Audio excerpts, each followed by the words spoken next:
Changez votre vie de prière. Priez pour être encore entièrement rempli de Dieu lui-même, pour que vous puissiez avoir la plus riche mesure de la présence divine et être encore complètement rempli de Dieu lui-même.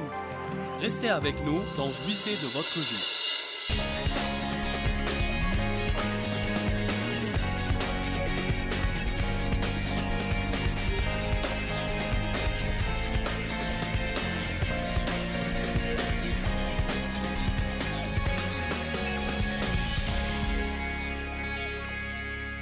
L'un des desseins de Satan est d'essayer de donner à tout le monde des soucis pour qu'ils restent chez eux, à soigner leurs blessures et à s'occuper de leurs propres tracas, au lieu de porter assistance aux autres personnes. Qui de vous a remarqué que dès que vous essayez de vous investir dans le ministère, 50 choses différentes se produisent le premier mois pour vous empêcher de tenir votre engagement?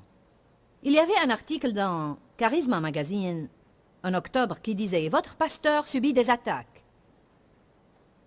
Il montrait la nécessité, y compris pour nos chefs spirituels, et il disait « L'enfer a lancé un assaut coordonné contre les chefs spirituels.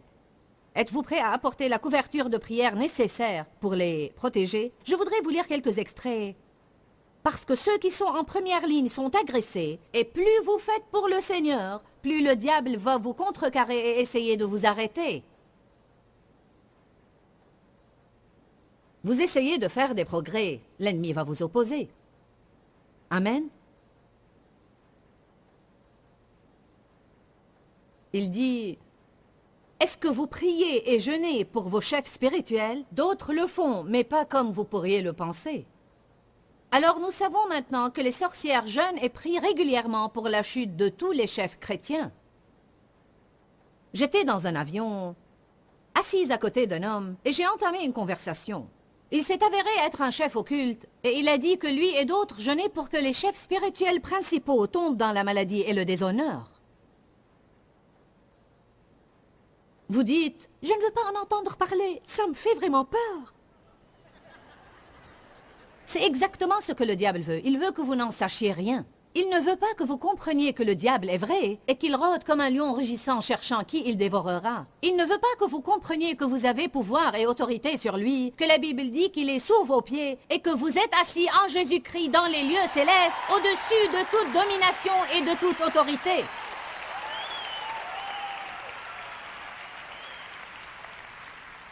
Mais vous savez, le pouvoir ne se manifeste pas automatiquement, vous devez l'exercer. Et on ne va pas exercer notre pouvoir en restant chez nous, déprimés et se demandant pourquoi tout ne se passe pas comme on veut. Je vais faire un enseignement dans les semaines et mois à venir au sujet de l'autorité spirituelle, parce que le croyant a le pouvoir, et réaliser cela devrait nous revigorer. Oui, le diable est vrai, et oui, il est puissant, mais il n'est pas plus puissant que vous. Parce que Luc chapitre 10, 19 dit, « Voici, je vous ai donné le pouvoir et l'autorité sur toute la puissance de l'ennemi, et rien ne pourra vous perdre, et rien ne pourra vous nuire. » Il a du pouvoir, mais vous en avez davantage. Celui qui est en vous est plus grand que celui qui est dans le monde. Écoutez-moi, je vais dire quelque chose que tout le monde doit entendre. Vous ne pouvez pas exercer le pouvoir sur le diable et agir comme le diable en même temps.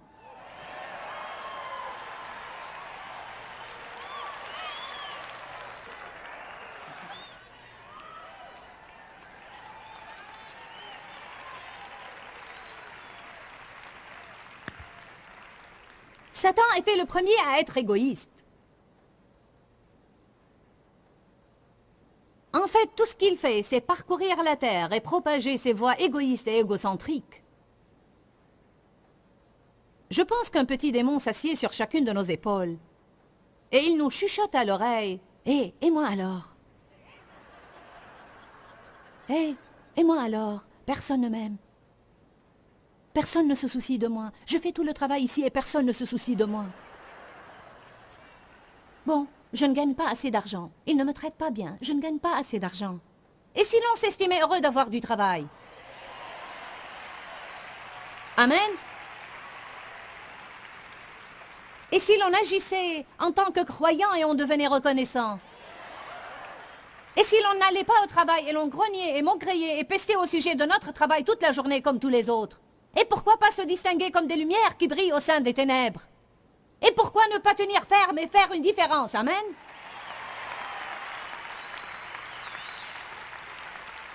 On sait qu'on a un problème grave, puisque lors de la dernière élection présidentielle, 22% seulement des chrétiens ont pris la peine de sortir de chez eux et de voter. Ouh, je prêche bien ce soir.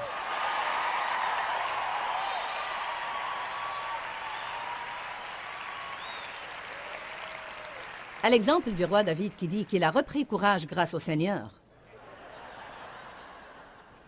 Bon voilà, de toute façon, je vous exprime un peu ces choses qui tournent dans mon esprit au sujet de l'autorité spirituelle. Oui, nous avons le pouvoir et nous devons exercer ce pouvoir. Ça ne va pas se réaliser tout seul, mais ce qui serait idiot, c'est assister à des conférences sur le combat spirituel toute la journée et puis espérer exercer le pouvoir sur le diable alors que je reste cloîtré chez moi à agir comme le diable. On s'évertue tous à sauver les apparences quand on sort en public. C'est quand personne ne nous voit, quand on se retrouve tout seul. Allez maintenant. On doit tous prier pour les leaders.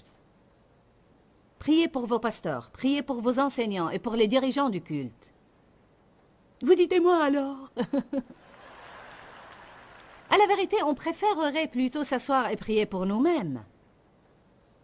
C'est la vérité, on choisirait plutôt de prier pour nous-mêmes, car nos besoins nous sont plus importants que ceux des autres. Mais si l'on sème dans les vies de nos prochains, Dieu établira quelqu'un d'autre. Ça ne veut pas dire qu'on ne prie pas pour nous-mêmes, mais je ne pense pas qu'on ne doive prier que pour soi tout le temps. J'ai foi en Dieu tout le temps qu'il appellera des intercesseurs pour prier pour moi.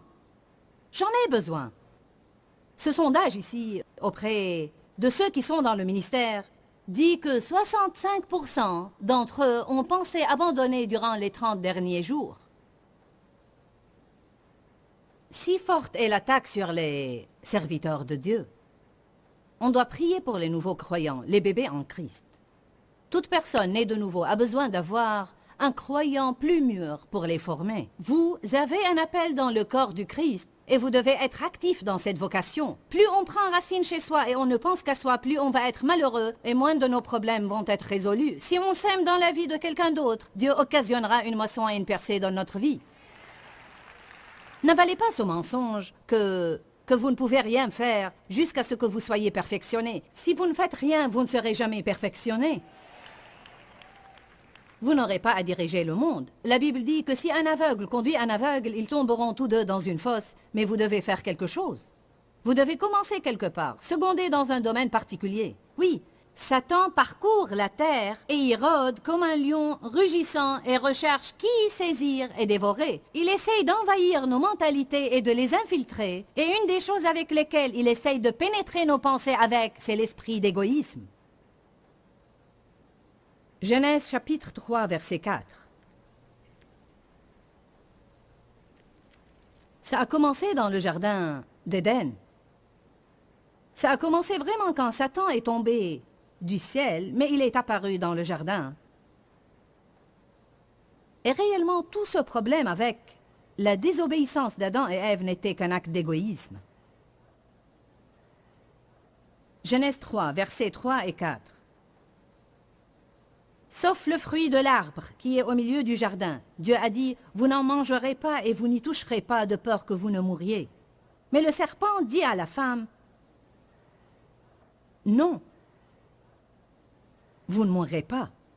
Mais Dieu sait que le jour où vous en mangerez, vos yeux s'ouvriront et vous serez comme Dieu, possédant la connaissance entre le bien et le mal, et ce qui est bon ou mauvais.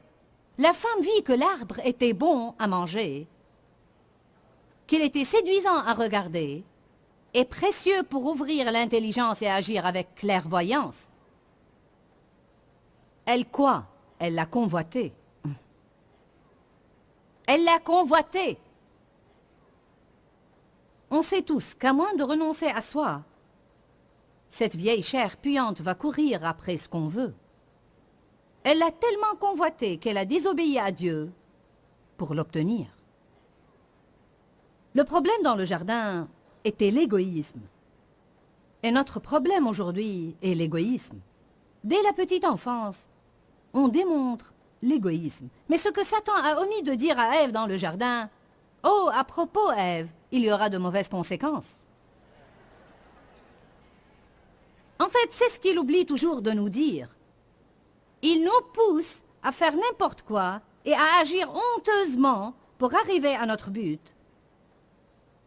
Mais il ne nous dit pas, « Oh, au fait, après que vous ayez obtenu ce que vous voulez, il y aura de mauvaises conséquences. » Comme vous allez être chassé du jardin, vous allez être malheureux, comme vous ne pourrez plus apprécier et jouir de la présence de Dieu comme par le passé. Parce qu'on va être rempli de Dieu ou on va être rempli de nous-mêmes. Une fois, j'ai enseigné sur « De quoi êtes-vous rempli ?» Bonne question, n'est-ce pas? De quoi êtes-vous rempli? Allez à Éphésiens 3 et je vais vous montrer de quoi la Bible dit qu'on doit être rempli.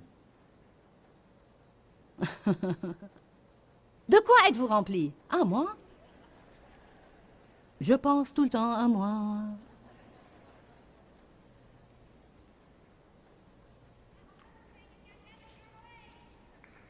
Éphésiens chapitre 3.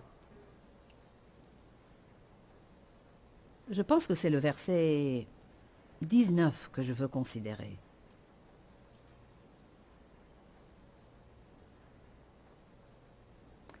Et que vous puissiez vraiment connaître en pratique, par votre propre expérience, l'amour de Christ, qui surpasse de loin toute connaissance sans expérience.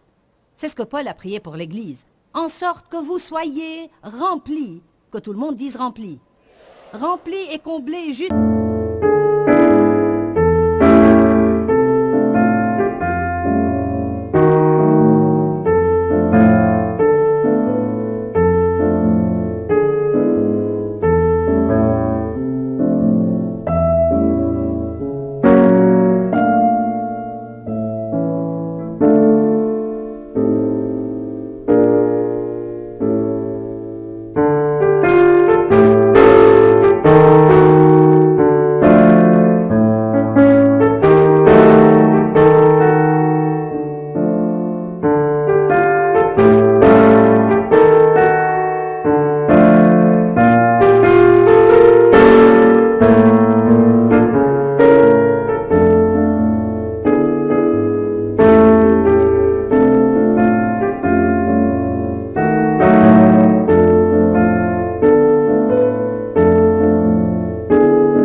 recevoir toute la plénitude de Dieu, que vous puissiez avoir la plus riche mesure de la présence divine, et écoutez ça, et que vous puissiez devenir un corps complètement rempli et inondé de Dieu lui-même. Ouh, alléluia! De quoi est-on supposé être rempli? De Dieu. De quoi Satan veut-il qu'on soit rempli? De nous-mêmes. Voici le genre de choses que Paul a prié pour l'Église. Qu'est-ce qui se passerait si on changeait notre vie de prière? L'ajuster juste un petit peu. Ah, Éternel, je dois avoir une augmentation au travail. Et Seigneur, si je ne me marie pas la semaine prochaine, je ne pense pas que je puisse rester chrétienne. Et Dieu, si tu ne changes pas mon mari, je vais abandonner et je vais laisser tomber. J'ai besoin de plus d'argent et j'ai besoin d'une plus grande maison et je dois avoir ma percée. Dieu, je dois l'avoir. Quand est-ce que je vais avoir ma percée? Éternel, je pense que j'irai à la conférence de Joyce Meyer et j'espère que j'aurai ma percée. Ainsi, vous venez espérant que je vous interpelle. Oh, Éternel, s'il te plaît, fais que Joyce ait une parole pour moi. Je vais essayer de m'asseoir devant parce qu'ils appellent toujours ceux qui sont à l'avant. Je vous dis quelque chose. J'ai effectivement une parole pour vous et je vous appelle également.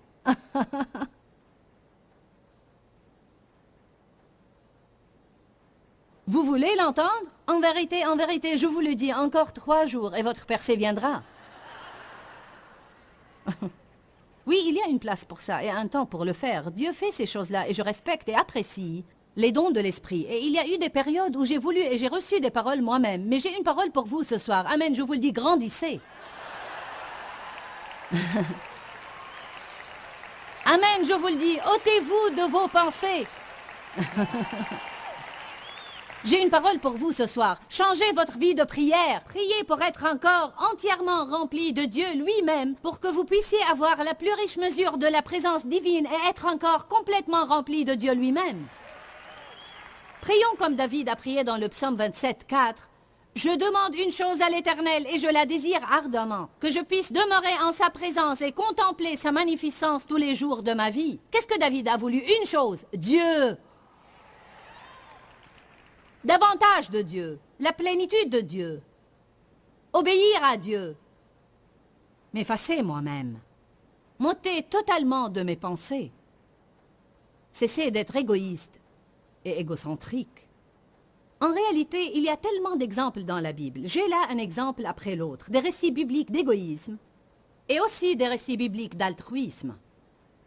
On ne va pas les examiner un par un, mais Caïn a tué Abel par égoïsme. Caïn a égoïstement retenu sa meilleure offrande, puis il est devenu jaloux quand Abel a offert à Dieu ce qu'il avait de mieux. Son égoïsme l'a fait envier son frère et ne pas supporter la faveur de Dieu sur la vie d'Abel, et donc il l'a tué. Et puis la Bible dit, allons voir ce que la Bible dit, parce que je voudrais vraiment que vous voyiez ça. Allez à Genèse 4, 11.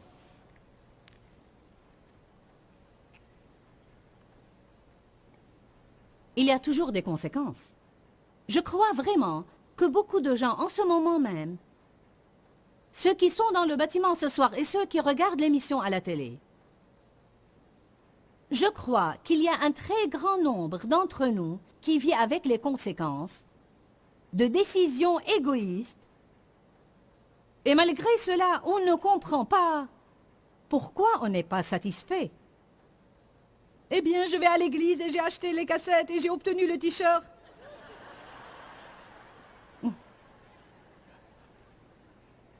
Et rien de rien ne marche. Eh bien, ça ne marche pas, rien qu'en s'asseyant ici. Mettez-le en pratique. La bénédiction est dans la pratique. En fait, c'est la partie facile. S'asseoir ici, c'est la partie facile. Le savez-vous? C'est ce que vous ferez quand vous rentrez et que vous êtes mis à l'épreuve. Qui de vous est assez malin pour savoir que vous allez avoir une épreuve d'égoïsme? Je peux vous le dire, vous pourriez, avant même d'arriver chez vous, ce soir, avoir l'occasion de ne penser qu'à vous, être égoïste et égocentrique, ou de renoncer à vous-même. Vous êtes toujours testé sur ce que vous entendez et je suis testé sur ce que je prêche. Toujours. Les conséquences. Genèse 4, 11 et 12. C'est ce que Dieu a dit à Caïn après qu'il ait piqué sa crise d'égoïsme et tué Abel. Et maintenant, tu seras maudit de la terre, qui a ouvert sa bouche pour recevoir de ta main le sang de ton frère. Quand tu cultiveras le sol, il ne te donnera plus sa richesse. Tu seras errant et vagabond sur la terre, dans l'exil perpétuel, un banni dégradé. Quand Satan le tentait, il n'a fait aucune mention des conséquences. Mais les conséquences arrivent toujours. Que quelqu'un dise ce soir, les conséquences arrivent toujours. Et puis il y a Jacob qui est né essayant de précéder son frère. Ils luttaient déjà dans le ventre de leur mère, Jacob et Ésaü dans le ventre de Rebecca. Et il dit qu'Ésaü est sorti en premier et Jacob l'a suivi avec sa main qui tenait le talon d'Ésaü. Et je crois que c'était déjà une indication qu'il essayait de le précéder. Il désirait tellement ce qu'il convoitait, et sa mère qui le favorisait voulait tellement pour lui ce qu'elle souhaitait pour lui. Allez, maman et papa. Parfois, on peut avoir de telles ambitions pour nos enfants qu'on se conduit nous-mêmes indûment et on leur enseigne de mauvaises habitudes. Elle a tellement désiré pour lui ce qu'elle souhaitait et il a tellement convoité ce qu'il voulait qu'il a menti, triché, trompé, exploité la faim de son frère, volé son droit d'aînesse et subtilisé sa bénédiction en dupant son père. Mais il y avait des conséquences. Jacob n'était jamais vraiment heureux. Il a fui dans la crainte pendant des années et des années. Mais Dieu merci, il a finalement changé. Il a finalement changé. Il en a eu assez. La Bible dit dans la Genèse 32 qu'il s'est éloigné de tout ce qu'il avait et qu'il a traversé le gué et il a lutté avec Dieu toute la nuit. Parfois, vous devez juste dire « Mon bonheur n'est pas en toutes ces choses » et vous devez être prêt à vous séparer de tout ça et dire « Je dois trouver Dieu ou je vais périr. Je dois avoir Dieu dans ma vie ou je vais mourir. » Il ne s'agit pas d'une personne ni d'un emploi. Ce n'est pas un problème d'argent ni de logement. Il n'est pas question d'une voiture ni l'attente d'une percée. Ce n'est pas quelque chose que je veux. C'est au sujet de Dieu. Je dois trouver Dieu. Je dois le connaître plus profondément. Peu m'importe si vous me chassez de votre groupe. Peu m'importe si vous vous moquez de moi. Ça m'est égal si vous me rejetez. Ça m'est égal si vous ne m'invitez pas à vos soirées. Je m'en fiche si vous me trouvez bizarre et religieux. Je dois trouver Dieu dans ma vie.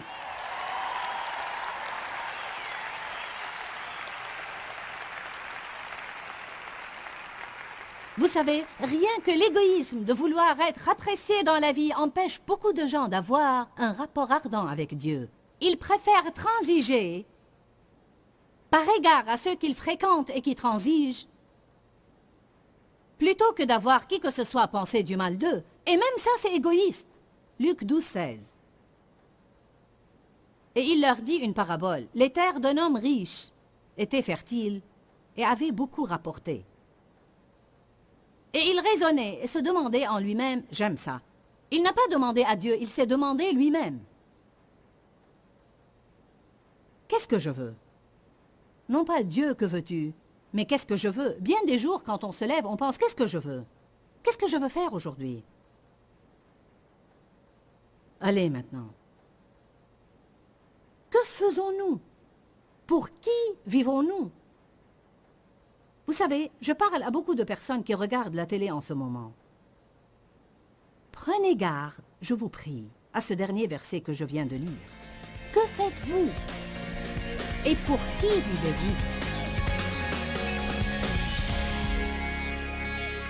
Bon, j'espère et je prie que vous avez aimé l'enseignement d'aujourd'hui sur l'égoïsme et du besoin de s'élancer au-delà de nous-mêmes et de porter assistance aux autres. Comme je l'ai dit au préalable, pour bien des années dans ma vie, j'étais une femme très égoïste et égocentrique. Et pour être franche, je dois encore, comme tout le monde, combattre cela de temps en temps. Et je crois réellement que cet enseignement est extrêmement précieux. On parlait du besoin de jouir de la vie quotidienne parce que Jésus dit dans Jean 10, 10 qu'il est mort non seulement pour qu'on puisse avoir la vie, mais pour qu'on jouisse de cette vie. Je crois vraiment que l'une des manières, et peut-être la seule manière de pouvoir vraiment jouir de notre vie quotidienne, c'est de ne pas être égoïste et égocentrique. N'oublions pas que l'égoïsme nous rend vraiment malheureux et misérables. Et donc, je vous pose ce défi à relever aujourd'hui. Aujourd'hui, je lance un défi, essayez de prendre une décision, de vous engager chaque jour de votre vie à faire quelque chose de vraiment spécial pour quelqu'un d'autre. Quelque chose qui va leur permettre de s'apprécier, qui les fera se sentir mieux vis-à-vis d'eux-mêmes, ou d'une manière ou d'une autre, soulager leur fardeau ou les aider. Je crois qu'alors que vous le faites, alors que vous semez dans les vies des autres, je crois que vous allez voir l'enrichissement de la vôtre. Que Dieu vous bénisse et à très bientôt. Quand, Seigneur, quand? Dans ce livret, Joyce Meyer vous apprend à faire confiance au temps de Dieu. Pour obtenir ce livret gratuitement, écrivez-nous à Joyce Meyer, boîte postale 40095-6300, Larnaca, Chypre. Ou bien visitez notre site web www.joycemeyer.org/fr.